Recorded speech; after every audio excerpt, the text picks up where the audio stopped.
தோற்றதற்கு காரணம் இன்ஸ்டாகிராமா election voting மிஷினா என்று பார்க்காமல் அவர்களை சீராய்வு செய்து கொள்வதுதான் அவர்களுக்கு நல்லது, அவர்களுடைய வருங்காலத்துக்கு நல்லது. அதை விடுத்து சம்பந்தம் இல்லாமல் பொது தளத்தில் கிடைக்கக்கூடிய செய்திகளை வைத்துக் கொண்டு அப்படி பேசுவது மரபல்ல. வெற்றி 150 நாள் திட்டம், அது இந்த அரசு ஒன்றிய அரசிடம் சரண்டர் ஆகிவிட்டது என்பதற்கு எடுத்துக்காட்டான முதல் திட்டம் அந்த திட்டம். விபிஜி ராம்ஜி 40% மாநில அரசு, 60% ஒன்றிய அரசு. அந்த திட்டம் கிராமப்புற வேலைவாய்ப்புகளுக்கு நாங்கள் வேண்டாம் என்று எதிர்த்தோம். அதனால எங்களுக்கு 3501 கோடி ரூபாய் 591 கோடி ரூபாய் பணம் வரல. பணம் வரவில்லை என்றாலும் கூட அந்த மக்களுக்கு வேலை வாய்ப்பை கொடுத்தோம்.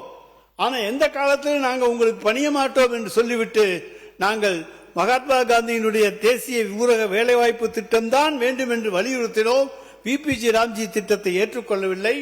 ஆனால் இன்றைக்கு ஒன்றிய அரசுக்கு அது சட்டமே இல்லாம செஞ்சிருவீங்க. அதுதாங்க உங்களுடைய சாதனை. எப்படி ஓட்டுல எலெக்ஷன் சத்தமே இல்லாம வந்தீங்களோ அதுபோல சத்தமே இல்லாம சரண்டர் ஆயிடுறீங்க. பள்ளிக்கல்வித்துறை அமைச்சர் அவர்கள். மாண்புமிகு சட்டமன்ற பேரவைத் தலைவர் அவர்களே, எதிர்க்கட்சியை பொறுத்தவரை சற்று நேரம் முன்பு மாண்புமிகு உறுப்பினர் தங்கம் தென்னரசு அண்ணன் பேசினார். உண்மையிலேயே அரசியல் வேறுபாடுகள் எல்லாம் தாண்டி அதில் பெற்றுக்கொள்வதற்கும் கற்றுக்கொள்வதற்கும் எண்ணற்ற செய்திகள் இருந்ததை நாங்கள் இளம் தலைவர்கள் குறித்துக் கொண்டோம்.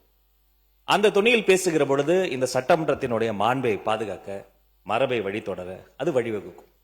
ஆனால் மதிப்பிற்குரிய உறுப்பினர் அவர்கள் பேசுகின்ற பொழுது ஆரம்பம் முதலே பொது தளத்தில் பார்த்தது, சோசியல் மீடியா, பில்லு வாங்க போனப்ப நீங்க எங்க பில்லு வாங்க போனீங்க என்று இந்த நிதி அறிக்கை சார்ந்து பேசாது ஒரு அரசியல் கூட்டம் போல பேசிக் கொண்டிருக்கிறார். மீண்டும் அவருக்கு நான் தெளிவுபடுத்த ஆசைப்படுகிறேன். தோற்றதற்கு காரணம் இன்ஸ்டாகிராமா எலெக்ஷன் ஓட்டிங் மிஷினா என்று பார்க்காமல் அவர்களை சீராய்வு செய்து கொள்வதுதான் அவர்களுக்கு நல்லது, அவர்களுடைய வருங்காலத்துக்கு நல்லது. அதை